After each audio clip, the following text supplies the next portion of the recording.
In the 14th century जगामध्ये एक मोठा पॅन्डेमिक पसरलेला होता आणि त्या पॅन्डेमिकचं नाव होतं द ब्लॅक डेथ किंवा द बुबॉनिक प्लेग. हा खूप फेमस पॅन्डेमिक होता ॲक्च्युली, कारण ह्या डिझीजमध्ये, या पॅन्डेमिकमध्ये असं म्हणतात जवळजवळ 75 मिलियन लोकांचा जीव गेला होता. 75 million people lost their lives. And हा जो नंबर आहे हा तो ऑफिशियल नंबर आहे, बट मेनी पीपल बिलीव्ह की ॲक्च्युली 75 नव्हतं, तर it was near about 200 million people who lost their lives. असं म्हणतात त्या काळी जगाचं पॉप्युलेशन जे होतं ना, त्याचा 1/3 पॉप्युलेशन एका या डिझीजमुळे किंवा पॅन्डेमिकमुळे मेला होता. आणि हे जे प्रकरण झालं होतं, हे पॅन्डेमिक जे घडलं होतं, हे जसं मी म्हटलं 14th सेंचुरी, ह्याचा 4 ते 5 वर्षांमध्ये हे घडलेलं होतं. The black death, you can search it up. आता तुम्ही विचार कराल की मी हे सर्व का सांगत आहे, कारण pandemics have been a part of history. Okay, या जगामध्ये, या पूर्ण संसाराचं किंवा ह्या जगाच्या हिस्ट्रीमध्ये जर पाहिलं ना, तर अनेक असे पॅन्डेमिक्स येऊन गेले, अनेक असे डिझीज, आजार पसरले होते, ज्याच्यामुळे पूर्ण जग जे होतं ना, ते एका प्रकारे थांबलं गेलं होतं. And there was a stand still moment. असं म्हणतात, इन रेकॉर्ड, इन हिस्ट्री, जिथपर्यंत मेडिकल सायन्स रिसर्च करू शकतं, असं म्हणतात की देर हॅव बीन 18 to 20 पॅन्डेमिक्स. म्हणजे काय की प्लेग्स म्हणजे छोटीशी आजार नाही तर मोठा आजार, ज्याच्याने अक्षरशः जग पूर्णपणे थांबलं गेलं. 18 to 20, and we know that actually ह्याच्यापेक्षा काय आहेत, मोठे आहेत, ह्याच्यापेक्षा जास्त आहेत.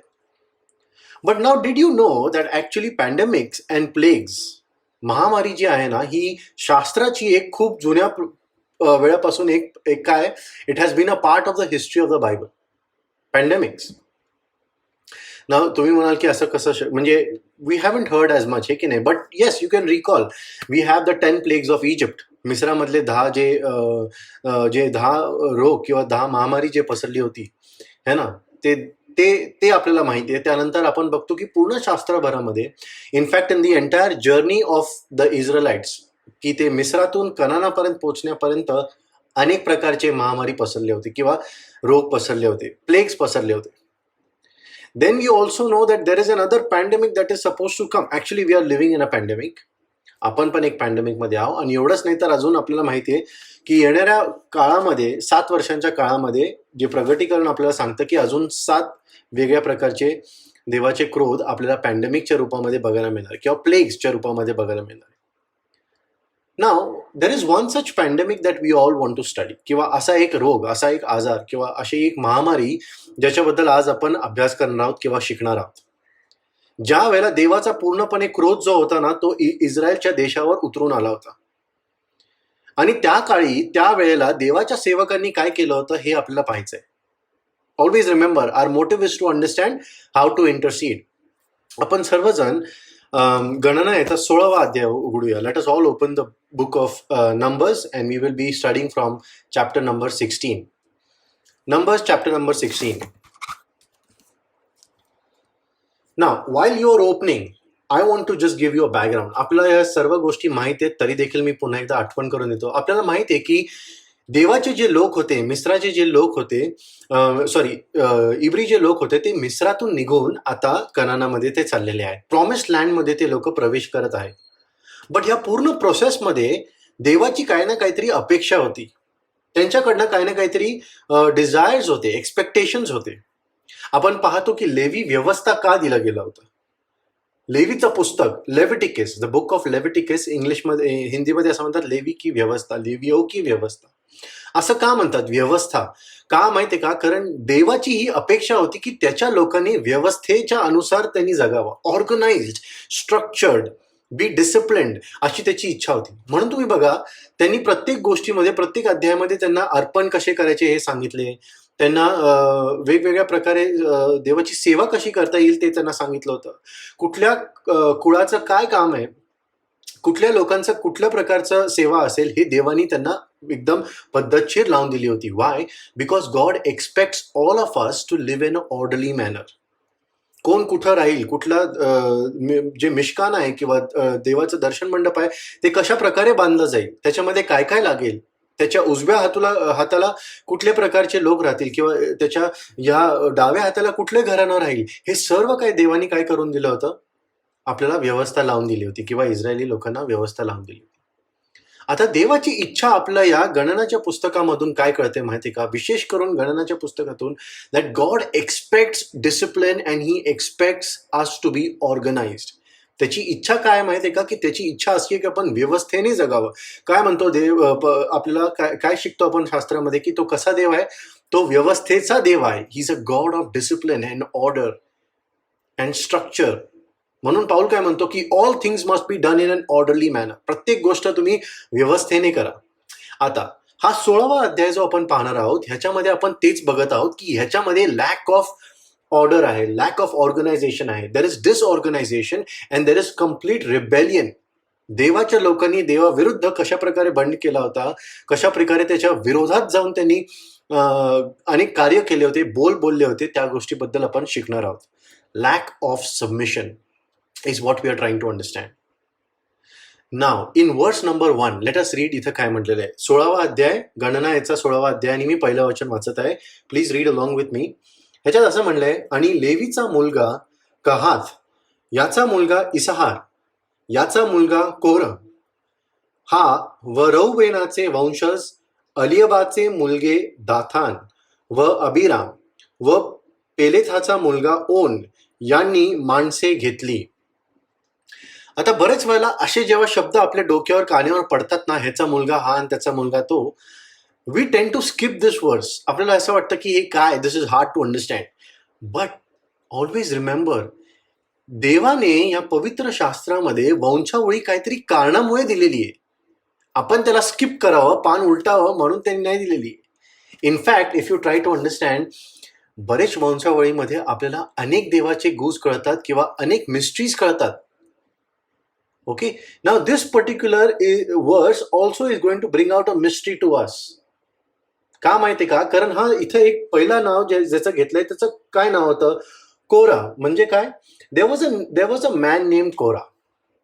आता हा जो कोरा आहे हा कोण आहे, ह्याच्याबद्दल असं म्हटलेलं आहे की हा कोणाचा मुलगा आहे, हा लेवीचा मुलगा काहात व ह्याचा मुलगा इसहार, याचा मुलगा कोरा. इसहारचा मुलगा, ह्याचे वडिलांचं नाव इसहार आहे. Why is this important? Izhar जो होता, he was the brother of Amram. Now most of you must be thinking, who is Amram and why is this important?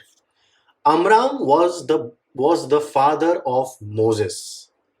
मोशेच्या वडिलांचं नाव काय होतं, अमराम. ज्या कोणाला या वंशावळीबद्दल अजून डिटेलमध्ये वाचायचं असेल, then please, I am suggesting, please read Exodus chapter number 6. Okay, that is for your own personal study. But मोझेसच्या वडिलांचं नाव अमराम होतं, आणि अमराम आणि इसहार जे आहेत हे दोघं भाऊ होते. What does this mean? This means that कोरा जो आहे ना, हा मोशेचा कझन आहे, कझन भाऊ आहे हा.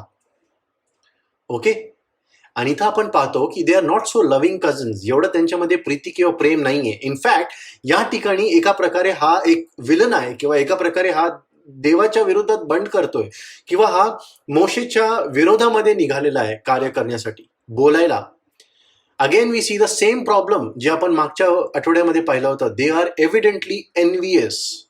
कोरा जो होता मोशेचा कझन, तो कसा झालेला आहे, तो जेलसीनी भरलेला आहे. He is filled with jealousy and envy, हेवा, जे आपण मागच्या वेळेला पाहिलं होतं.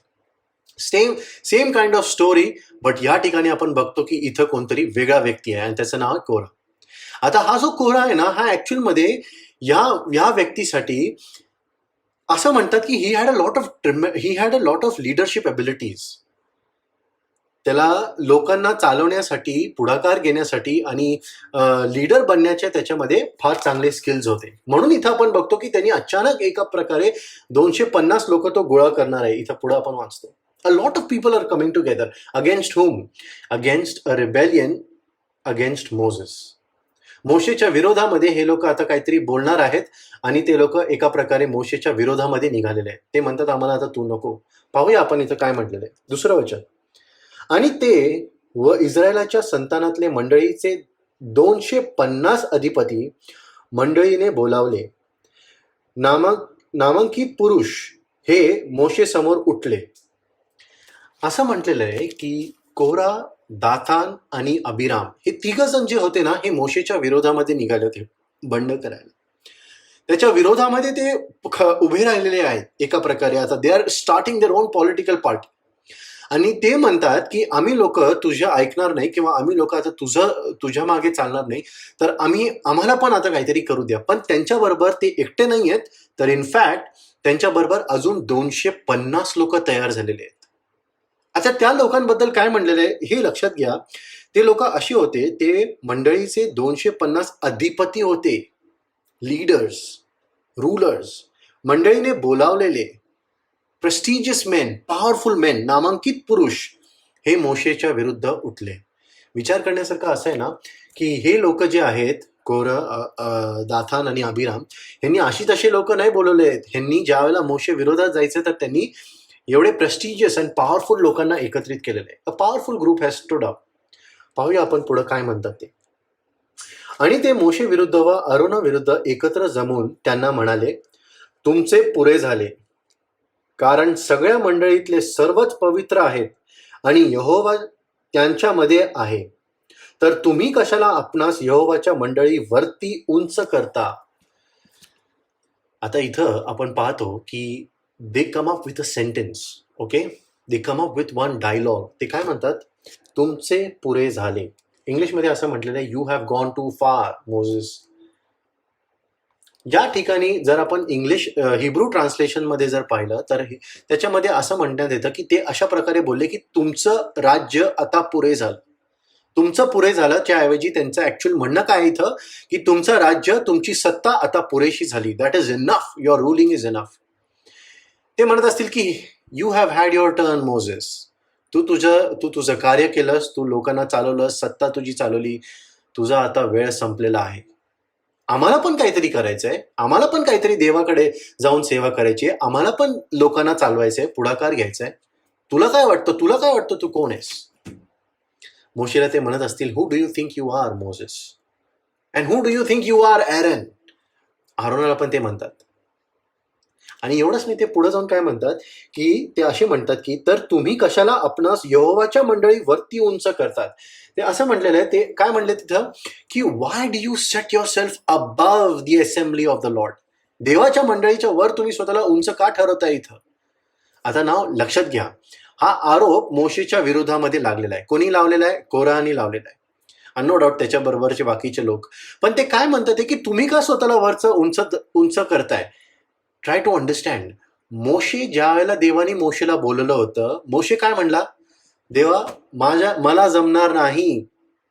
What did Moses say when he was called. whenever Moses was called by the Lord, Moses said, प्रभू हे माझं कॉलिंग नाहीये, मला हे जॉब नको, मला या लोकांना इथून तिथं न्यायसाठी माझी नेमणूक नको करू, तू मला नाही जमणार. इनफॅक्ट तो काय म्हणतो, he says that Lord, when the Lord called out to Moses and said की मोशे तुला असं असं काम करायचंय, निर्गम 3 अध्यायामध्ये, तो काय म्हणतो, you got the wrong guy Lord.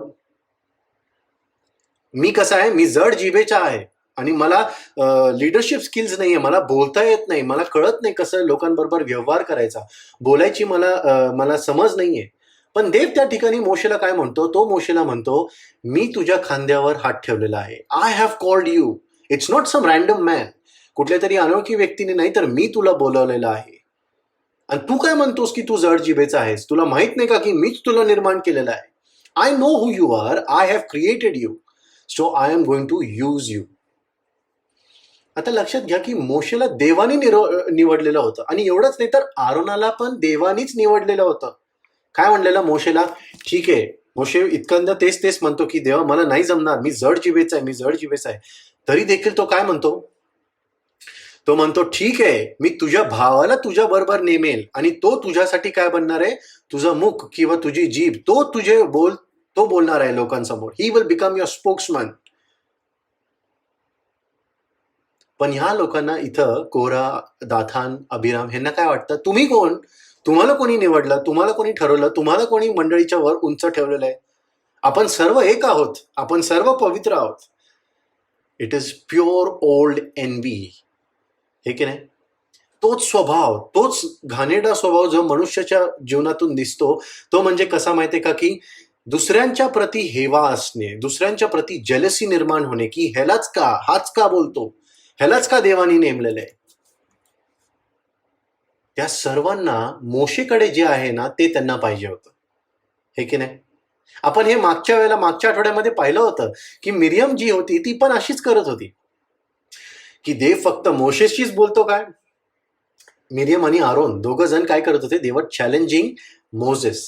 आता पहा, मिरियम आणि आरोन दोघं मोशेच्या विरोधामध्ये असे प्रश्न करत होते. आता आरोनाच्या विरोधामध्ये हे प्रश्न निर्माण झालेले आहेत.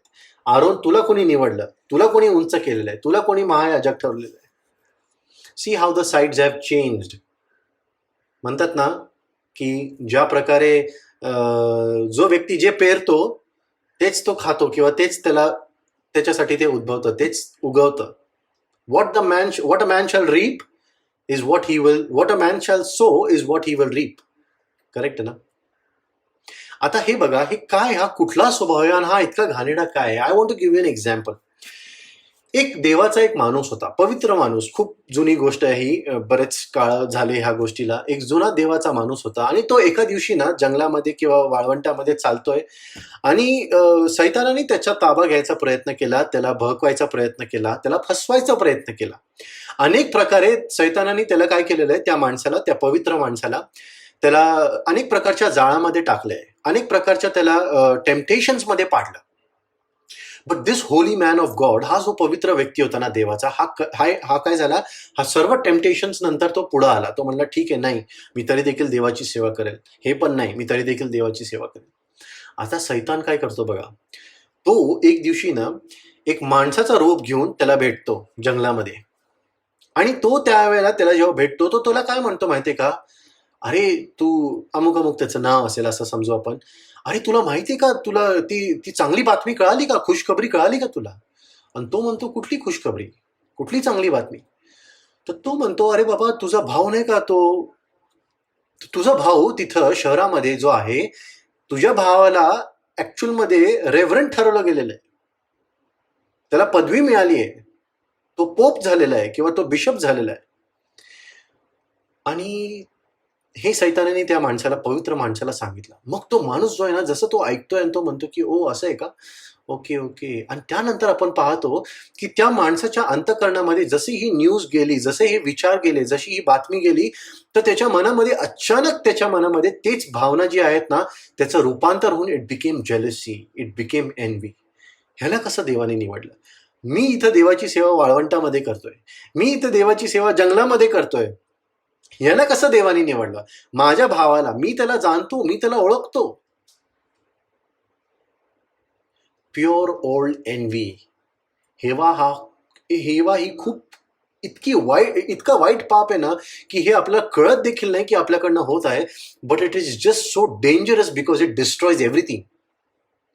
Y I am telling you this is because we are going to find out. आज आपण बघणार आहोत, वाचूया आपण, कारण हे सेम गोष्ट जी आहे ना, जी ही पवित्र माणसाबरोबर झाली, जसं त्याच्या मनामध्ये पण हेवा आला, त्याच्या मनामध्ये पण पाप सुरू झालं त्याच्या भावाबद्दल, सेम प्रकारचा पाप इथं त्याच्या भावाबरोबर होत आहे. कोणाच्या?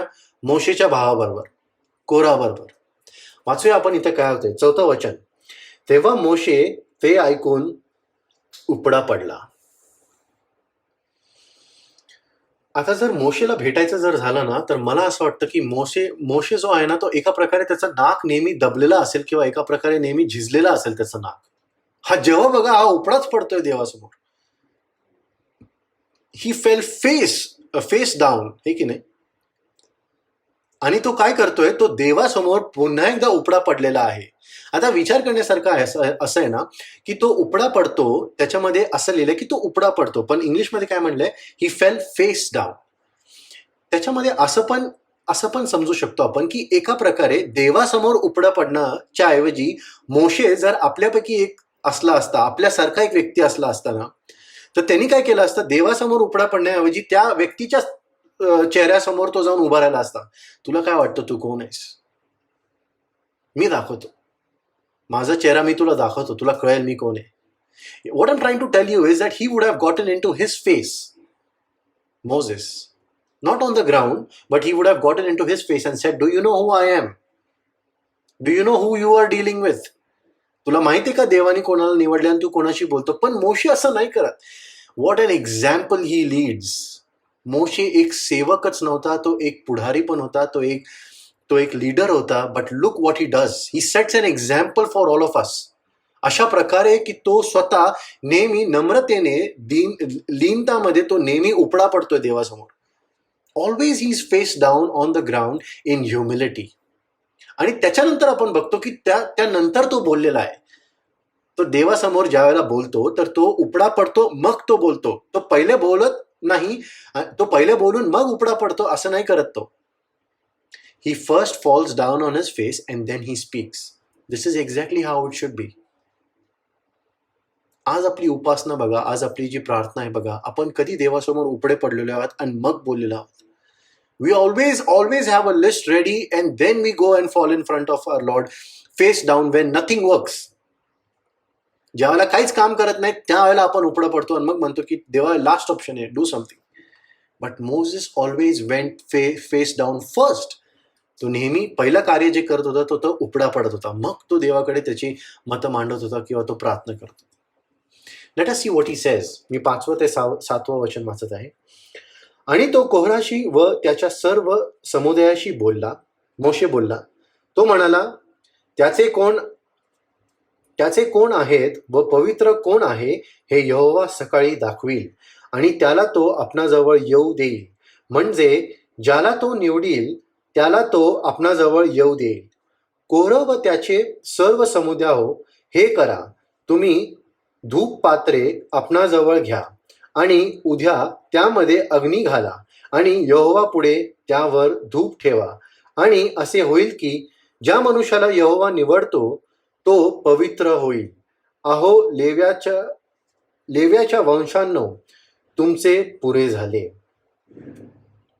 आता या ठिकाणी मोशे त्यांना काय म्हणतो माहितीये का? कोरा जो होता तो मोशेच्या अथॉरिटीला चॅलेंज करत होता की मोशे तू कोण आम्हाला सांगणारा. म्हणून तो काय करतो, तो म्हणतो ठीक आहे, आपण एक काम करूया. तुम्हाला वाटतं ना मी देवाचा निवडलेला नाहीये, तर उद्या आपण पुन्हा एकदा एकत्रित येऊया. तुम्ही सर्वजण आपापले धूप पात्र घेऊन या, त्याच्यामध्ये अग्नी तुम्ही टाका आणि घेऊन या आणि आपण पाहूया की देवाचा जो निवडलेला आहे, देवाचा पवित्र जन जो आहे तो कोण आहे हे देव ठरवेल. ज्याला कोणी देव जवळ त्याच्या आणेल, ज्याला कोणी देव जवळ घेईल, तो व्यक्ती आपण समजून घेऊ की देवाचा निवडलेला आहे. बरोबर आहे. Moses is trying to say that I understand now what you are saying. Now let the Lord choose. Let the Lord prove who I am. म्हणून तो म्हणतो की एक काम करूया, आपण उद्या सर्वजण एकत्रित येऊया देवासमोर, त्याला निवडू द्या कोण बरोबर आहे आणि कोण योग्य आहे. पण हे बोलल्यानंतर पण तो काय करतो बा, तो कळवळतेच्या अंतःकरणाने तो त्यांच्याशी पुन्हा एकदा बोलतो. He is again filled with compassion. And see what he says. 8व्या वचनामध्ये आपण पाहूया तो काय म्हणतो. आणि मोशेने कोराला म्हटले, अहो लेव्याच्या वंशांनो, मी तुम्हाला विनंती करतो, तुम्ही ऐकून घ्या. Now he is pleading with them. तो विनंती करतोय. It's compassion.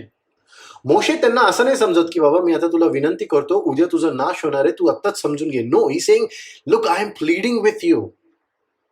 I really care for you. I love you. I need you to understand की उद्या तुझा नाश होऊ नये म्हणून तू आत्ताच समजून घे. तो काय समजून घे? तो त्यांना म्हणतो, तुम्ही यहोवाच्या मंडपाचे काम करावे आणि समुदायाची सेवा करायला त्यांच्या समोर उभे राहावे, म्हणून तुम्हाला इस्रायलाच्या देवाने आपणाजवळ आणायला इस्रायलाच्या मंडळीतून तुम्हाला वेगळे केले आहे. हे तुम्हाला थोडे आहे काय? आणि त्याने तुला व तुझ्याबरोबर तुझे सर्व भाऊ लेवीचे संतान यांना जवळ आणले आहे, तरी तुम्ही याजकपणही मिळवायला पाहता काय? ही सेइंग, अरे तुम्हाला देवाने ऑलरेडी निवडलंय. तुम्हाला देवाने एक फॅन्टॅस्टिक अपॉर्च्युनिटी दिली आहे की देवासमोर यावं, देवाची सेवा करावं, देवासाठी तुम्ही कार्य करावं. लेवी लोक आहात तुम्ही. मोशे कोराला म्हणतो की तू काय अजून पाहिजे तुम्हाला? आणि तुम्हाला एवढं सगळं पण पुरेशी नाही आहे का की तुम्हाला आता याजकपण पण पाहिजे? आता लक्षात घ्या, तू त्यांना याजकपण का म्हणतो? कारण आतापर्यंत याजकपण जे होतं ना ते फक्त आरोनाच्या घराणा दिलं होतं. याजकपण जे होतं ते फक्त आरोनाला दिलं होतं आणि त्याच्या घराण्याला दिलं होतं. लेवी तिथं देवाची सेवा करू शकत होते, पण याजकपण जे आहे आतापर्यंत या पॉइंटपर्यंत फक्त कोणाला दिलं होतं? आरोन आणि त्याच्या घराण्याला. मोशे त्यांना म्हणतो की बाबा तुम्हाला समाधान नाही का, तुम्हाला पुरेसं नाही वाटत का? तर तो म्हणतो की तुम्हाला कळत नाही की तुम्ही एक्झॅक्टली काय करता, तुम्हाला हे बस नाही का अजून, किती देवाने तुम्हाला द्यावं, किती अधिकार अजून तुम्हाला पाहिजे. नाव सी व्हॉट हॅपन्स. 11 वचनामध्ये तो काय म्हणतो, यास्तव तू व तुझा सर्व समुदाय असे तुम्ही यहोवा विरुद्ध एकत्र जमला आहात, आणि आरोन तो तर काय आहे की तुम्ही त्याच्या विरुद्ध कुरकुरता.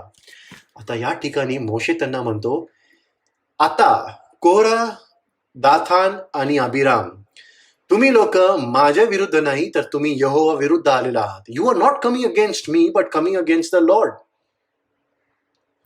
तो म्हणतो की तुम्ही माझ्या विरुद्ध बंड करत असला असतं तर ठीक आहे, पण देवाविरुद्ध बंड नका करू, त्याच्या विरोधामध्ये नका जाऊ. त्याचा न्याय तो करतो, मी नाही करत. आणि त्या न्यायामध्ये तुमचा नाश होऊ नये म्हणून माझी इच्छा आहे की तुम्ही त्या गोष्टीतनं फिरावं. तुम्हाला हे समाधानी अजून वाटत का नाही, असं तो त्यांना विचारतो. एवढंच नाही तर तो त्यांना हे पण म्हणतो बघा. आता तो म्हणतो की आरोन कोण आहे जो तुम्ही त्याच्या विरुद्ध कुरकुरता. It is interesting to see ना की मोशे आता आरोना विरुद्ध बोलत नाही तर आरोनाच्या ऍक्च्युली पक्षात तो बोलतो. लक्षात येत आहे? काही आठवड्यांपूर्वीच किंवा आपण काही अध्यायांपूर्वीच वाचलं होतं की 12 अध्यायामध्ये मोशेच्या विरोधामध्ये आरोन उतरला होता मिरियम बरोबर. आणि या ठिकाणी तो आता आरोनाचा पक्ष मांडतोय की तुम्ही आरोनाबद्दल का बोलताय, तुम्ही माझ्याबद्दल बोलायचं तर जितकं पाहिजे तितकं बोला, पण आरोनाविषयी का बोलता तुम्ही, तो महायाजक आहे. Now Moses is defending Aaron. what a beautiful story that we are trying to see. The heart of Moses. तो लक्षात ठेवतोय का, तो त्या गोष्टीला काय म्हणतो त्याला, does he keep the grudges in his heart? Moses is such a pure man, full of mercy, full of compassion, full of love. आता देखील तो त्यांना कंपॅशनली सांगतो की बाबा तुम्ही या गोष्टीतून फिरा. तो म्हणतो की तुम्हाला आता एक गोष्ट लक्षात घ्या, माझ्या विरुद्ध बोलायचं असेल बोला, पण यहोवा विरुद्ध नका बोलू. आणि दुसरी गोष्ट, आरोनाविषयी का बोलता, त्यांनी काय केलं तुमचं, त्याला या गोष्टीतनं दूर सोडा, लांब ठेवा. पाहूया तो काय म्हणतो आता 12 वचनामध्ये. मग मोशेने अलियाबाचे मुलगे दाथान व अबिराम यांना बोलावणे पाठवले, पण त्यांनी म्हटले आम्ही वर येणार नाही. आता मोशेने त्यांना बोलवलं, त्यांना म्हणलं बाबा तुम्ही या सगळेजण, आपण बोलूया, मला तुम्हाला काहीतरी सांगायचं आहे. ते म्हणतात we will not come, no thank you. Why should we come, आम्ही का यावं, आम्ही तुझं ऐकणार नाही.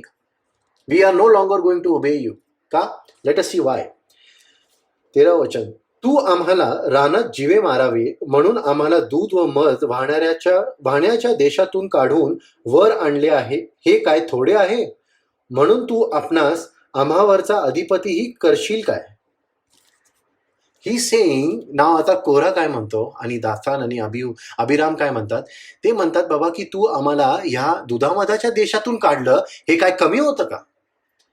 Now it is something that is wondering ना, म्हणजे आपल्याला या गोष्टीचा ऍक्च्युली प्रश्न पडला पाहिजे.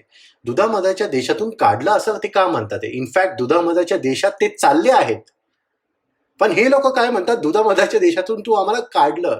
कुठला देश होता हा? मिसर, Egypt. But now let us think, Egypt काय दुधामधाचा देश होता का? या ठिकाणी त्यांना फटके मारण्यात येत होते, या ठिकाणी त्यांना कोडे मारण्यात येत होते, या ठिकाणी त्यांना जनावरांसारखं काम करायला लावत होते. They were treated as slaves in Egypt. 400 वर्ष ते लोक दासरूपात जगले. ते they did not even have any social recognition. त्यांना समाजामध्ये एक स्थान पण नव्हतं इब्री लोकांना. हे जे कार्य आहे, आणि हे लोक त्या मिसर देशाला काय म्हणतात, दुधामधाचा देश. This is what happens in rebellion. ज्या वेळेला आपण देवाच्या इच्छेच्या विरुद्ध काम करायला लागतो किंवा आपण देवाच्या इच्छेविरुद्ध आपण जगायला लागतो, दिस इज व्हॉट हॅपन्स. आपण सर्व गोष्टीमध्ये ना एक आपला नजरिया बदलून जातो आणि आपण उलट्या नजरेने बघतो.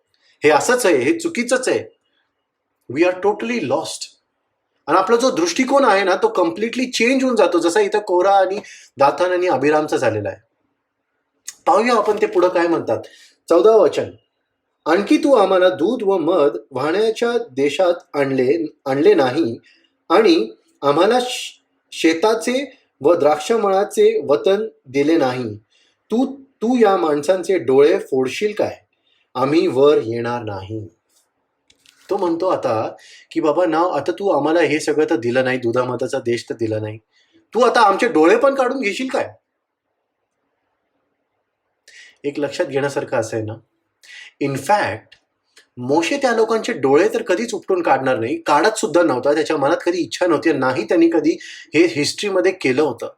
इनफॅक्ट हा मोशे तोच मोशे आहे जो ह्या लोकांसाठी मध्यस्थीची प्रार्थना करायला ज्या वेळेला तो डोंगरातून उतरला होता ना खाली, आणि बघतो की सगळे लोक काय करतात, ते मूर्तीपूजा करू लागले होते, तोच मोशे आहे जो ह्या लोकांसाठी काय करतो, देवासमोर उपडा पडून काय करतो, मध्यस्थी करतो, प्रार्थना करतो, विनंती करतो, भीक मागतो की प्रभू यांच्या विरुद्ध हे पाप धरू नकोस, ह्यांना क्षमा कर. काय म्हणतील लोक की तू ह्यांना का काढलं, इथून फक्त मारायला काढलंस का? तू प्लीज यांना क्षमा कर. Lord, you forgive them, remember your promise. तुझं जे अभिवचन आहे ते आठव, अब्राहमाला केलेलं अभिवचन आठव, असं मोशे म्हणत असेल देवाला. आणि इथं आरोप त्याच्यावर काय लागतं ते बघा. तेच लोक ज्यांच्यासाठी मोशेने एवढे अश्रू गाळले, एवढी मेहनत केली, तेच लोक आता त्याच्या विरोधामध्ये असे बोलतात की तू आमचे डोळे पण काढून घेशील काय? Try to understand what he must be feeling. 15 वचन. तेव्हा मोशेला फार राग आला आणि तो यहोवाला म्हणाला, तू त्यांच्या अर्पणाला मान देऊ नको. मी त्यांच्यापासून एक गाढवही घेतले नाही आणि मी त्यांच्यातल्या एकाचेही वाईट केले नाही. Now Moses is saying enough is enough. प्रभू, आता ह्या लोकांना मी समजू शकत नाही, तू या लोकांच्या बद्दल तू एकही यांचं अर्पण स्वीकारू नको. कोरह, दाथान आणि अबिराम हे लोक इतकं बंड करू लागलेत, ह्यांचं इतकं मन तुझ्यापासून फिरलं आलं आहे, मीही समजू शकत नाही. Don't accept their offerings, O Lord, because it is not going to be with a pure heart. ते एका खऱ्या अंतःकरणाने अर्पण करणारच नाही, कधीच करणार नाही, म्हणून तू स्वीकार पण नको. पाहूया आपण आता, मी 16 वचन ते 21 वचन वाचत आहे, पुढची स्टोरी.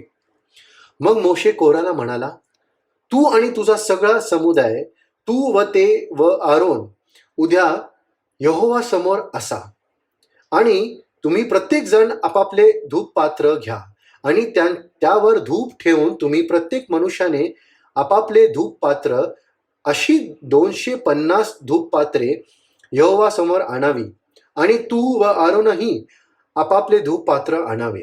मग त्यांनी, म्हणजे त्यांच्यातील प्रत्येक मनुष्याने आपापले धूप पात्र घेतले आणि त्यात अग्नी घालून त्यावर धूप ठेवला, आणि ते मोशे व आरोन यांच्याबरोबर सभा मंडपाच्या दरवाजाजवळ उभे राहिले. आणि त्यांच्या विरुद्ध कोराहाने व सर्व समुदाय सभा मंडपाच्या दरवाजाजवळ जमावला. तेव्हा यहोवाचे तेज सर्व मंडळीच्या दृष्टीस पडले. आता असं झालेलं आहे की त्या लोकांना मोशेनी सांगितलं होतं की ठीक आहे, जसं आपण ठरवलं होतं, उद्या आपण सर्वजण यहोवा समोर येणार आहोत, बघणार आहोत की यहोवानी कोणाला निवडलेलं आहे. मला आणि आरोनाला निवडलेलं आहे का तुम्हाला निवडलेलं आहे? तुम्ही पवित्र जन आहात, तुम्ही त्याचे निवडलेले आहात की आम्ही आहोत? तो म्हणतो, उद्या सर्वजण आपापले धूप पात्र घेऊन या, अग्नी लावा आणि सगळेजण इथं सभा मंडपाच्या समोर उभे राहा. पाहूया आपण इथं काय होणार आहे.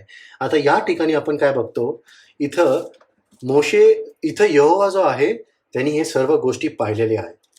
आणि यहोवा मोशेशी आणि आरोनाशी बोलला. तो म्हणाला, तुम्ही या समुदायामधून वेगळे व्हा, म्हणजे मी एका क्षणात त्यांचा क्षय करीन. Now the Lord is saying, you and your people move away from this assembly. या लोकांपासून तू, मोशे व आरोन, लोकांना घेऊन वेगळं व्हा बाकीच्या लोकांना. मी या लोकांचा एका क्षणामध्ये क्षय करणार आहे. What is he say? That I am going to put an end at once. Korah, Dathan आणि अबिराम ह्या लोकांना कळत नाही ते काय करतात. त्यांनी यहोवाच्या विरुद्ध बंड केलंय, त्याच्या क्रोधाला त्यांनी काय केलेलं आहे, अक्षरशः टोचणी दिल्यासारखं केलेलं आहे. Now I will put an end to this, the Lord says. See what Moses does now. This is what we are supposed to learn. आज आपला शिकायचा जो पार्ट आहे ना, this is that one place. Okay? What does Moses do? 22 वचन. तेव्हा ते उपडे पडून बोलले. कोणते? मोशे व आरोन. ओके, मोशे व आरोन तेव्हा ते उपडे पडून बोलले, हे देवा, सर्व जीवात्म्याच्या देवा, एका माणसाने पाप केल्यावरून तू सर्व समुदायावर क्रोध करशील काय? मोशे पुन्हा एकदा मध्यस्थीसाठी उपडा पडलाय. Again he is falling face down in front of the Lord and he says की प्रभू, तू या सर्व लोकांचा न्याय करशील का? तू या सर्व समुदायावर तुझा क्रोध ओढशील का? फक्त एका माणसाच्या पापासाठी, कोराच्या पापासाठी, त्याच्या बुद्धीसाठी, त्याच्या लिडरशिपसाठी तू या सर्व कॉंग्रिगेशनचा न्याय करणार आहेस का प्रभू? असं नको होऊ देऊस, असं नको करू. मोशेला उपडं पडायची गरज काय? त्याच्या विरोधामध्ये आरोप आलेले होते. त्याला इनफॅक्ट लोक बोलतात की बाबा तू कोण, तू सरक इकडनं. I think you and I would have said okay go had lord, finish it. काढून टाक माझं ऑपोजिशन पार्टी, माझ्या डोळ्यातून काढून टाक. I will be able to carry on my journey more smoothly. अजून चांगल्या म्हणजे रीतीने मी तुझी सेवा करू शकेल, तुझं कार्य पुढे जाईल. अडखळण जे आहेत ते काढून टाक. मोशे असं नाही करत. मोशे उपडा पडलाय. Once again Moses is interceding for these people. पुन्हा एकदा तो या लोकांसाठी काय करतोय? मध्यस्थी करते. उपडा पडून ज्या वेळेला देवाचा क्रोध उतरून आलेला आहे, तो क्षय करणार आहे. He is going to put an end to all of this and he says Lord don't do this. मोशे मध्ये असं काय होतं की देव सुद्धा त्याचा ऐकत होता. विचार करण्यासारखं असं आहे ना. मोशेमध्ये असं काय होतं की देव सुद्धा त्याचा ऐकून थांबत होता किंवा त्याचा न्याय क्रोध ओतण्यापर्यंत तो काय करत होता? He was putting a step back. Okay Moses, I will listen to you. Moses had a heart of intercession. त्याला मध्यस्थी करायचं अंतःकरण होतं. तो पूर्णपणे कृपेने आणि दयाने भरलेला व्यक्ती होता. He was a man of mercy. पाहूया आपण इथं काय होतं. 23 वचन वाचूया, 23 आणि 24. मग यहोवा मोशेशी बोलला. तो म्हणाला, मंडळीशी तू बोल. तू म्हण, कोरह, दाथान व अबिराम यांच्या डेऱ्यांच्या चहूकडून तुम्ही उठून जा. काय म्हणला इथं देव मोशेला? तो म्हणतो आता जा आणि पूर्ण समुदायाला सांग, ज्यांच्यासाठी तू मध्यस्थी केली ना, आता मी तुझं ऐकलंय. मी त्यांचा क्षय करणार नाहीये, त्यांना मी मारणार नाहीये. Go and tell them that get away from the people of who are rebelling against me. जे लोक माझ्या विरोधात बंड करतात ते म्हणजे कोरह, दातान आणि अबिराम, या लोकांच्या घरापासून पण तुम्ही लांब व्हा. Now this is exactly what the Lord tells us. धन्य तो पुरुष जो दुर्जनांच्या मसलतीत बसत नाही. का असं म्हणलं होतं? काय करतात दुर्जन? देवाच्या विरोधामध्ये ते बंड करतात, देवाच्या विरोधामध्ये बोलतात, देवाच्या उपस्थितीला, देवाच्या समक्षतेच्यावर खिल्ली उडवतात, हसी करतात. जे देव मानत नाही या लोकांबरोबर बसायला देखील देवाने आपल्याला सांगितलंय सावध व्हा, समजून घ्या. Y? People who rebel against the Lord have the quality to inflict this upon others. बरोबर आहे ना? आणि म्हणून आपण पाहतो की या ठिकाणी इथं ज्या वेळेला मोशे इथं त्याच्या लोकांशी बोलत आहे आणि तो त्यांना सांगतो की तुम्ही सगळेजण आता लांब व्हा, कारण देवाचा हा आदेश आलेला आहे. आता इथं पुढं वाचूया काय होतं. ओके, मी 28 वचन पासून पुढं वाचत आहे. तेव्हा मोशे बोलला, मुले बाळे यांच्याबरोबर बाहेर येऊन आपापल्या डेऱ्यांच्या दारी उभे राहिले. तेव्हा मोशे बोलला, यावरून तुम्हाला समजून येईल की ही सगळी कामे करायला यहोवानेच मला पाठवले आहे आणि ती माझ्या मनची नाहीत. जर हे मनुष्य सर्व मनुष्याच्या मरणासारख्या मरणाला मेले किंवा सर्व मनुष्यांचे पारिपत्य होते त्यासारखेच त्यांचे पारिपत्य झाले, तर यहोवाने मला पाठवले नाही. परंतु तर यहोवाने काही नवी गोष्ट घडवली आणि भूमीने आपले तोंड वासून त्यांना व जे काही त्यांचे आहे ते सर्व घेऊन टाकले, म्हणजे ते जिवंतच मृतलोकात उतरले. तर तुम्ही जाणाल की या माणसांनी यहोवाला धिक्कारले आहे. या ठिकाणी आपण पाहतो की मोशे ज्या वेळेला त्या लोकांशी बोलत आहे तर तो त्यांना काय म्हणतो माहिती आहे का? तो त्यांना म्हणतो की तुम्ही सर्वजण हे जाणून घ्या, जर आज देव जो आहे तो माझ्या बरोबर आहे किंवा जर ह्यांच्या बरोबर आहे, कोरा, दाथान आणि अबिराम बरोबर आहे, तर हे लोक वृद्ध होऊन मरतील किंवा ते लोक सामान्य माणसासारखं जीवन जगतील. And then they will not die. Then you can understand. त्यावेळेला तुम्हाला कळेल की देव त्यांच्या बरोबर आहे किंवा माझ्या बरोबर नाही. पण तो म्हणतो, जर उद्या भूमीने त्याचं तोंड उघडलं आणि त्यांना घेऊन टाकलं, त्यांना व त्यांच्या सर्व गोष्टींना घेऊन टाकलं, आणि त्यानंतर आपण पाहतो की जर ते लोक डिरेक्टली मृतलोकामध्ये गेले, तर तुम्ही हे जाणून घ्या की आम्ही कोणापासून निवडलेले आहोत? आम्ही देवापासून निवडलेले आहोत, आणि ह्या लोकांनी देवाला धिक्कारले आहेत. देवाविरुद्ध बंड करण्याचा जो एका प्रकारे आउटकम आपण बघतो ना, result, this is what happens when you rebel against the Lord. देवाविरुद्ध आपण ज्यावेळेला त्याच्या विरोधामध्ये निघतो, त्याच्या इच्छेविरोधामध्ये आपण जेव्हा कार्य करतो, this is what is happening. Destruction and death. या गोष्टींनी ऍक्च्युली माहिती आहे का काय व्हायला पाहिजे? आज आपल्यामध्ये सर्वांमध्ये देवाचं भय उतरून यायला पाहिजे, अक्षरशः भरून जायला पाहिजे आपण देवाच्या भयाने, की देवा, माझा अंतःकरण तू शोध आणि तुझ्या विरुद्ध असलेली प्रत्येक इच्छा जी आहे ना ती काढून टाक. तुझ्या इच्छेप्रमाणे कसं चालायचं मला शिकव. कारण हे जर आउटकम असेल, then I need to know how to respond to you, how to follow your ways. आता आपल्याला असं वाटतं की हे कुठं कुठं झालंय. तुम्ही इयोबाचं उदाहरण घ्या. कसं त्यांनी देवाविरुद्ध प्रश्न केला, कसं देवाविरुद्ध त्यांनी बंड केलं. काय म्हणतो देव, बघ तुझं काय होतंय आता. जोनाचं उदाहरण घ्या. योनाला देवानी सांगितलं होतं तुला कुठं जायचंय? निनवेला जायचंय. पण तो कुठं निघाला होता? तार्शीसला निघाला होता. आणि काय झालं शेवटी? अक्षरशः वादळ आलं. ते शिप जो होतो ते ऑलमोस्ट ते तुटून उद्ध्वस्त होणार होतं. त्याच वेळेला त्याला काय केलं? टाकण्यात आलं बाहेर पाणी. And then we see the Lord is trying to teach him something. पाऊलाचं उदाहरण घ्या. पाऊल पण देवाविरुद्ध बंड करत होता, आणि शेवटी काय झालं? तो तोंडावर उपळा पडला. जेव्हा देवानी त्याची भेट घेतली आणि त्याला सांगितलं तू माझा छळ का करतोस? Always remember, rebelling against the Lord is going to bring destruction. It is our understanding. हे आपल्याला समजलं पाहिजे की देव नेहमीच जे काय करतो त्याच्यामध्ये तो योग्यच करतो. He is a righteous God. You know what righteous means?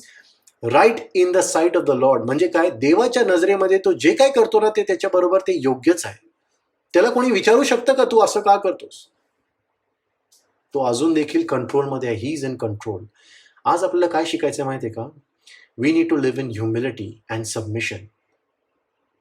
की देव जेव्हा आहे ना तो अजूनपर्यंत त्याच्या सिंहासनावर बसलेला आहे. तो सर्व गोष्टीवर कंट्रोल करत आहे. असं नको व्हायला की आपण त्याच्या विरोधामध्ये निघालो, बंड करत आहोत, आणि आपलं देखील या कोर, दाथान आणि अभिरामच्या घराण्यासारखं आपलं देखील हाल व्हावं की आपण डिरेक्टली मृत लोकांमध्ये घेतले. There is a consequence for rebellion which we don't have to do. हे की नाही? पाहूया आता आपण पुढं या स्टोरीमध्ये काय होतंय. मी 31 वचन ते 33 वचन वाचत आहे.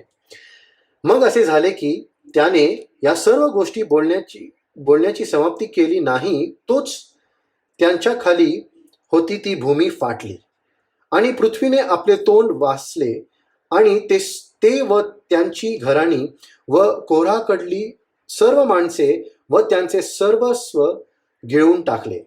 असे ते व जे त्यांचे होते ते सगळे जिवंतच मृत लोकात उतरले, आणि पृथ्वी त्यांच्यावरती मिटून गेली, आणि ते मंडळीमधून नष्ट झाले. विचार करण्यासारखं आहे ना. The earth opened its mouth. This is one of those miracles जे आपण कधी वाचत नाही, आपल्याला कळत नाही, कधी लक्षात येत नाही. दिस इज गॉड्स व्राथ. देवाचा क्रोध या. त्यांनी अक्षरशः भूमी उघडली, आतमध्ये ते घेतले गेले. And then we see that the earth was closed again. पुन्हा एकदा ते बंद झालं. डिरेक्टली मृत लोकांमध्ये ते घेतले गेले. आता पाहूया इथं पुढं काय होतं. तेव्हा त्यांच्या सभोवती होते ते सर्व इस्रायल त्यांच्या आरोळीवरून पळाले, कारण ते म्हणाले कदाचित पृथ्वी आम्हाला गिळून टाकेल.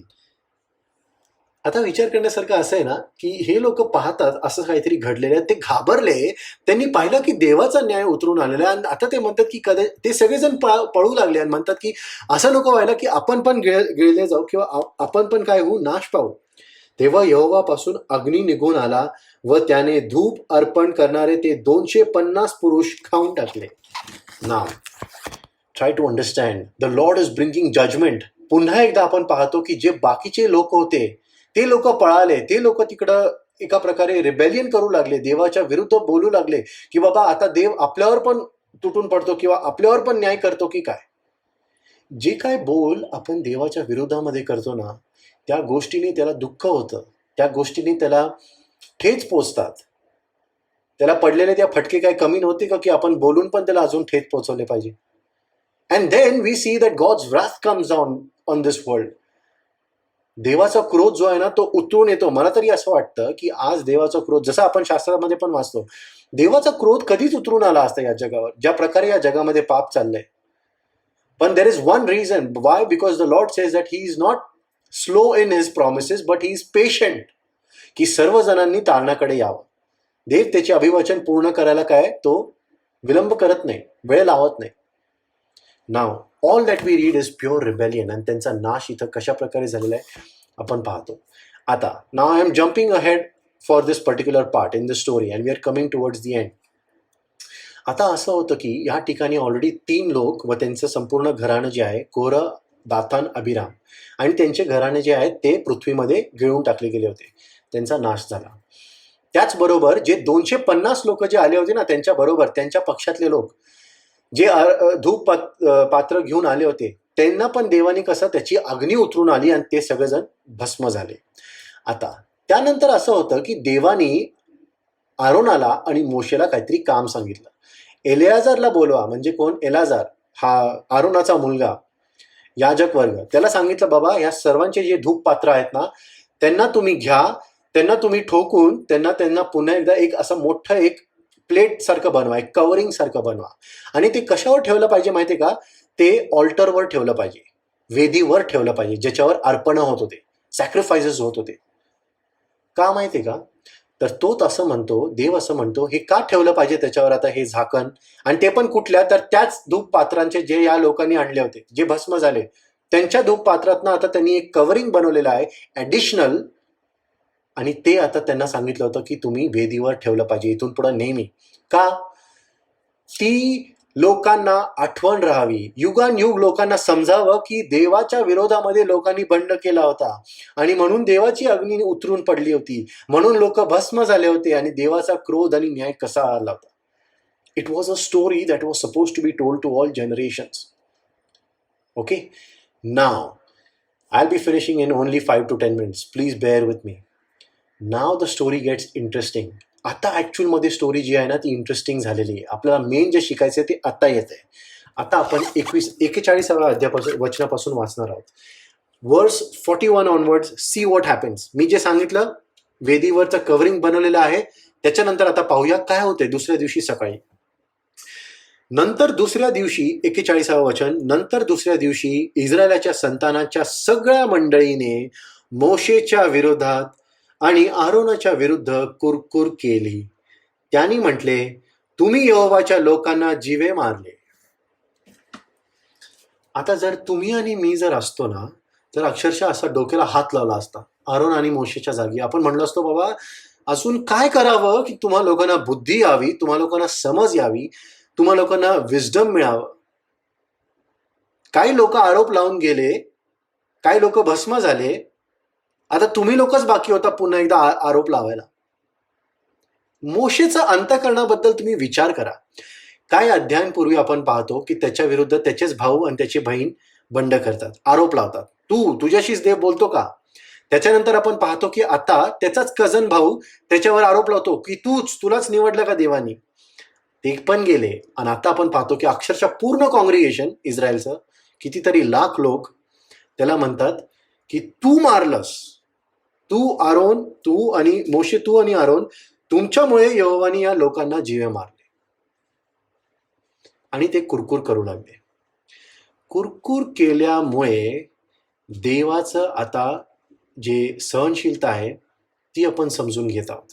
What does murmuring and discussing and gossiping and literally काय म्हणतात त्याला, वेलिंग, जे आपण कुरकुर करतो ना त्याच्याने देवाला काय होतं, देवावर कशा प्रकारचे त्याचे प्रभाव पडतो किंवा कशा प्रकारचा असर होतो ते आपण पाहणार आहोत. See what happens. ह्या लोकांनी कुरकुर केल्यानंतर मी 42 ते 45 वचन वाचत आहे.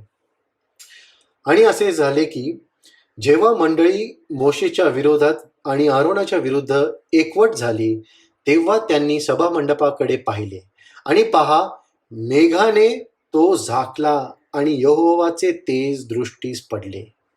तेव्हा मोशे व आरोन सभामंडपाच्या पुढे आले आणि यहोवा मोशेशी बोलला.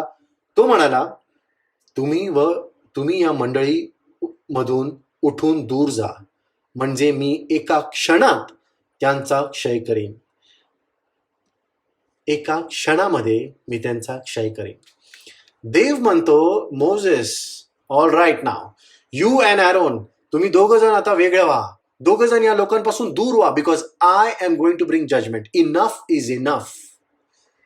I have had it with these people. ह्या लोकांचं आता मी खूप ऐकलं, आता मला बस झालेलं आहे. हे लोक खूप कुरकुर करू लागलेत. देवाच्या न्यायाला पण ते लोक प्रश्न करतात, वाईट बोलतात. आता ह्या लोकांना मी काय करणार आहे? ह्या लोकांना मी मारून टाकणार किंवा ह्यांचा नाश करणार आहे. कोण लोक आहेत हे? एक दोन जण नाही आहेत, अक्षरशः पूर्ण समुदाय, entire Israel. Now see what Moses does. पुन्हा एकदा शेवटचं पार्ट, 45 वचनाचा शेवटचा पार्ट. तेव्हा ते उपडे पडले. कोण उपडे पडला आता? मोशे आणि आरोन, दोघं जण. मोशे इमिडिएटली उपडा पडतो आणि आता आरोनाला कळालं की नाही, I know what I must do. I must go in intercession. I must plead for these people. प्रभू, तू या लोकांना कशाला निवडलंस? मी महायाजक बनून काय करणार पुढे जाऊन, जर लोकच नाही राहिले तर, जर तुझा दर्शन मंडपच राहिला नाही तर? प्रभू, या लोकांवर दया कर, या लोकांना क्षमा कर. हे लोक जे तुझ्या विरोधात बोलतात, कुरकुर करतात, हे नाश करायला बघतात लोक तुझ्या इच्छेला, आज तू या लोकांवर दया कर. आज त्यांच्यासाठी आम्ही उपडे पडलेलो आहोत. उपडं पडणं म्हणजे माहिती का काय? We know this, we understand this, but त्याची इंटेन्सिटी आपल्याला कळत आहे का?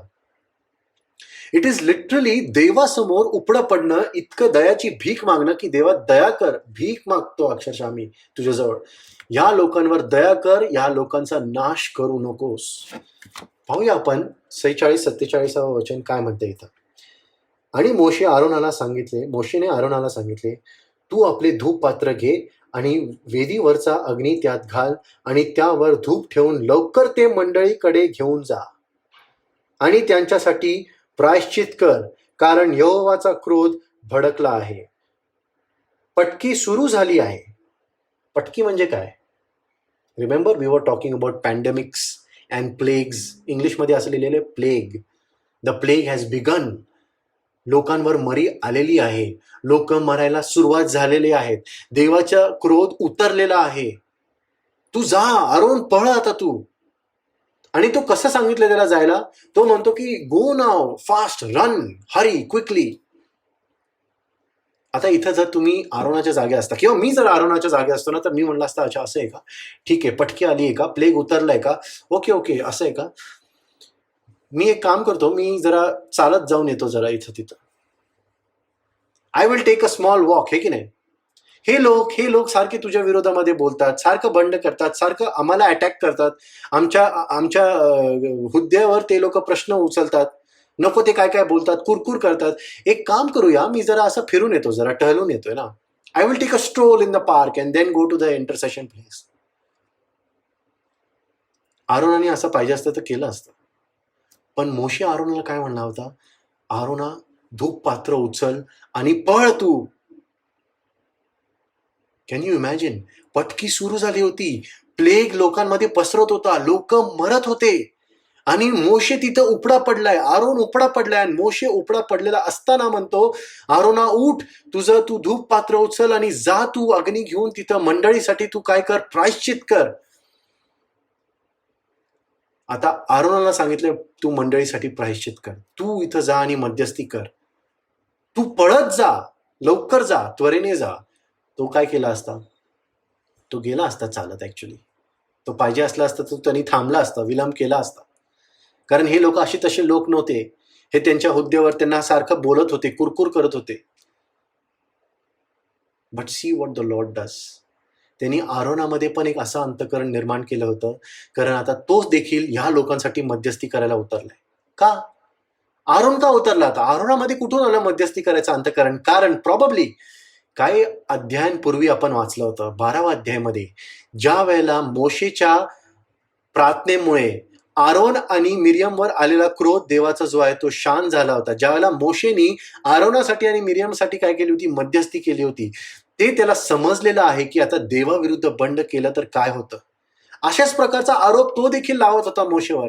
पण आज त्याला कळतं, आज त्याला समजलेलं आहे की मला माहिती आहे रे की देवाविरुद्ध जाणं म्हणजे काय, देवाच्या निवडलेल्या पात्राविरुद्ध बोलणं म्हणजे काय, देवाच्या इच्छेविरुद्ध मी वागणं म्हणजे काय, हे त्याला समजलेलं आहे. आणि म्हणून आता तो काही न बोलता मोशेचा तो ऐकतो आणि जाऊन तो तिथं धूप पात्र घेऊन लोकांसाठी मध्यस्थी करतो. Aaron has the heart of intercession because of his own experience, because of his own history with the Lord. आणि त्यानंतर आपण पाहूया या शेवटच्या वचनांमध्ये काय होतं. 48वं वचन मी वाचत आहे. आणि मेलेले व जिवंत यांच्यामध्ये तो उभा राहिला आणि पटकी बंद झाली. आरोन जो आहे तो मेलेल्यांच्या व जिवंतांच्या मध्ये तो उभा राहिला. आपल्याला माहिती आहे हा आपला प्रभू येशू ख्रिस्त हा देखील आज आपल्यासाठी मध्यस्थी करत आहे. मेलेल्यांच्या आणि जिवंतांच्या मध्ये तो उभा आहे. पित्याजवळ तो आज पण आपल्यासाठी प्रार्थना करत आहे, मध्यस्थी करत आहे. काय म्हणता योहानामध्ये, what an awesome father we have. We have an advocate. जर आपल्यापैकी कोणी पापात पडला then we have an advocate with the father, Jesus Christ the Lord. इब्री पत्रामध्ये असं लिहिलंय की तो आज देखील आपल्यासाठी प्रार्थना करत आहे, मध्यस्थी करत आहे. नाउ ट्राय टू इमॅजिन, जो व्यक्ती आपल्यासाठी मध्यस्थी करतो तर त्याच्यासाठी आपण त्याच्याकडनं शिकून इतरांसाठी मध्यस्थी का नाही करत. हा जो इथं महायाजक आहे ना आरोन, त्याच प्रकारे आपला उत्तम याजक किंवा सर्वात मोठा महायाजक जो आहे ना, तो आज देखील आपल्यासाठी मध्यस्थीची प्रार्थना करत आहे. आरोन हे शिकला होता स्वतःच्या एक्सपिरियन्सनी. पटकी सुरू झाली होती, लोक पडत होते, मरी सुरू झाली होती, प्लेग पसरला होता, पॅन्डेमिक सुरू झाला होता. पाहूया आपण काय होतं. 49 वचन. आणि कोहराच्या प्रकरणात जे मेले त्यांच्या खेरीज पटकीने जे मेले ते 14,700 होते. किती लोक मेले? 14,700 लोक. कधी मेले ते लोक? I believe that in the entire history of the world, this is the fastest pandemic. सर्वात एकदम पटकन पसरणारी रोग हा अशा प्रकारचा रोग असेल, अशा प्रकारची मरी होती. कारण काय म्हणलेलं आहे, देवानी जसा तिकडं मेघ उतरून आला, देवाचा क्रोध उतरला, तो बोलला. आणि किती वेळ लागला होता, मोशे उपडा पडून लगेच त्याला बोलतो जा तू पळ. किती वेळ लागलाय पळायला त्याला, किती वेळ लागलाय त्याला उपडा पडायला. 1 तास गेलाय, 10 तास गेले, 2 दिवस गेले, काही क्षण होते, काही मिनिट होते फक्त, की ऑलरेडी मोशे तिथं उपडा पडतोय, आरोनाला म्हणतोय तू जा. आरोन तिकडं गेलाय, उभं राहिलेला आहे आणि देवाजवळ प्रायश्चित करतोय तो. आणि त्या ठिकाणी पटकी थांबली. पण तेवढ्याच्या क्षणामध्ये, in that small moment, 14,700 people died. 14,000 people died. जर आरोन तिथं उभा राहिला नसता तर ही मरी एखाद्या एक वेळेस जास्त वेळ चालली असती, अनेक लोक मेले असते. काय म्हणलंय देवानी त्याच्या वचनामध्ये, तो कृपाळू आहे, तो दीन आहे, तो नम्र आहे. The Lord is rich in mercy, the psalmist says. पण तो काय करतो, he is rich in mercy no doubt, but he expects his man to stand and plead. तो अपेक्षा करतो की त्याच्या लोकांनी तिथं उपस्थित राहावं आणि त्यांनी देवासमोर काय करावे, पक्ष मांडावे, प्रायश्चित करावे. कोणीतरी येऊन माझ्यासाठी प्रायश्चित करत आहे का, लोकांसाठी प्रायश्चित करत आहे का, ह्याची तो नेहमी शोध करत असतो. काय म्हणलंय त्यांनी आपल्याला इर्मयामध्ये, I searched and found not even a single man. एक सुद्धा व्यक्ती मला सापडला नाही जो माझ्यामध्ये आणि त्या भिंतीमध्ये मध्ये उभा राहील, जो मध्यस्थी करेल. म्हणून आज बाबेल जे आहे ते आलेलं आहे. काय म्हणलंय यशाच्या पुस्तकामध्ये 59वा अध्याय 59th chapter and verse 16, he says that the Lord searched and he found no one who could intervene. He saw that there was no one to intervene. एक सुद्धा माणूस नाही, माझा मध्यस्थी करणारा पुरुष कुठे आहे असं तो म्हणत असेल. आज आपल्याला हे शिकायचं आहे की मध्यस्थी करणं हे एका प्रत्येक विश्वासणाऱ्याचं कार्य आहे. या इतर लोकांना या गोष्टीची समज देखील नाहीये. इनफॅक्ट ते पापात जीवन जगतात, ज्याच्यामुळे देवाचा क्रोध येतोय. पण जे लोकांना समज आलेली आहे, जे लोक देवाच्या आज्ञेत चालतात, त्याचे नियम पाळतात, ज्यांना कळतं की त्याचा क्रोध किती भयानक आहे, जर त्या लोकांनी पण मध्यस्थी नाही केली तर कोण करेल? विचार करण्यासारखं असेल. आरोन तिथं उभा राहिला, लोकांसाठी मध्यस्थी करतोय. मोशे जसा बोलला तसा तो करतोय. तो पळाला, तो चालत नाही गेला, तो फिरून नाही गेला, पण तो पळाला. आज तो कोणासाठी पळाला? ते जग, ते लोक जे मरत होते, ज्यांच्यावर अग्नी उतरून आली होती. आणि का? कारण आजचं जग पण जे आहे ते मरत आहे. Today the world is dying. It is dying physically, it is dying mentally, it is dying emotionally, and it is dying spiritually. पण आज हे नाशाकडे चाललेल्या जगासाठी कोण उभा आहे का जे मध्यस्थी करेल? आज देव ते पाहत आहे. And I am encouraging you as we are learning together, की आपण देव ज्या वेळेला विचारेल की माझे मध्यस्थी करणारे लोक कुठे आहे, त्यावेळेला त्याची नजर आपल्यावर पडावी आणि त्यांनी आपलं ऐकून त्याच्या इच्छेप्रमाणे त्यांनी लोकांवर दया करावी आणि त्यांचा नाश होऊ नये. कारण काय होतं पाहूया आपण. शेवटचं वचन असं म्हटलेलं आहे, तेव्हा आरोन सभामंडपाच्या दाराकडे मोशेजवळ माघारी गेला आणि पटकी बंद झाली. ही पटकी कधी बंद होईल काय सांगता येत नाही. Wien will this pandemic stop? The current pandemic, Wien will it stop? I do not know. Nobody knows. The Lord knows the best. But one thing I know, that he is seeking people who will intercede. And आज देखील आपल्याला पण हेच शिकायचं आहे की जे fastest pandemic त्यावेळेला पसरलं होतं, त्याच्यासाठी आज या पूर्ण अध्यायामध्ये 3 वेळा मोशे उपडा पडलाय. 3 वेळा, 3 वेळा वेगवेगळ्या लोकांसाठी. आज देखील आपल्याला हेच करायचं आहे. अनेक वेळा जर उपडा पडावा लागेल तरी चालेल, पण देवाजवळ काय करायचं? आपल्याला मध्यस्थी करायची. देवाच्या इच्छेप्रमाणे आपल्याला त्याची इच्छा जाणून घ्यायची आहे. आणि जिवंतांच्या आणि मेलेल्यांच्या मध्ये आपल्याला देखील आरोनासारखं उभं राहायचंय. शाल वी प्रे.